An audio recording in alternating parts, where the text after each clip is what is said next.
Welcome to Beaumont's home kitchen, the butcher that cooks. Today we're making a top sirloin roast. Let's do it. And I'm going to share a whole bunch of tips with you, so you definitely don't want to miss this video. First tip is the roast is a little oxidized. If you're going to do any type of roast or steaks, age it in your fridge for 3 to 4 days. This one was a little longer, like a week. It helps tenderize the beef, and that's the first tip. Get a good sear on there on a medium-high heat.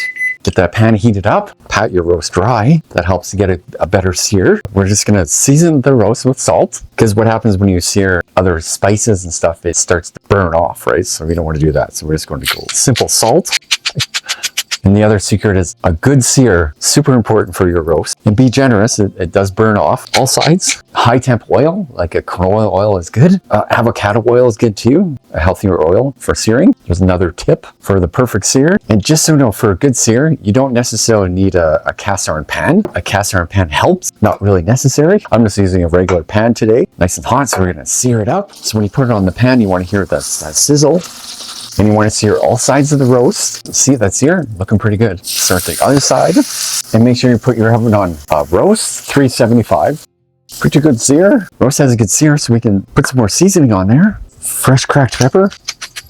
And the little secret is the searing. It'll keep all the flavor and all the juices inside. Italian seasoning, Montreal steak spice on my roast, onion powder, garlic powder, roast into the oven. Let that go for at least 40 minutes, and we'll make sure we do a temp 145. Just gonna check the temperature on our roast, take it out. All right. So we don't want to overcook the roast. We just check the temperature.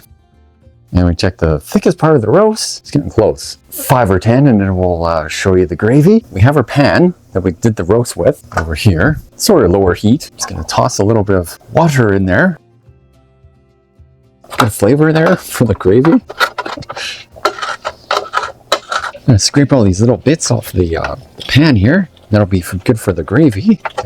Heat that up for a few minutes. This is gonna be some good gravy, very simple gravy. Toss our gravy bits in there. A few juices from the roast. It's got some lovely home-style gravy. Get some of that in there. Cup of water. What I like to use for my gravy is better than beef bouillon. It's such a good real beef flavor. Mix that in there. Some more heat. See it's starting to thicken up. For some reason, this is a very concentrated gravy, so to add some more water. You don't want your gravy too salty. Whisk. Oh, the gravy's starting to thicken up a little. And that's how easy it is to make a pan gravy. So roast is done. So what you want to do is let it rest. Put her on a plate. While she rests, she's still going to cook. Most important part of the video is reveal part. How is she cooked? Moment of truth. It's probably closer to like a medium. That's the way I like my roasts. Looking good. I can tell already. That's your perfect juicy roast. Top sirloin roast. Okay, let's dig in. Gravy. Give the lovely top sirloin roast a try. Turned out perfect with the medium roast and the lovely gravy.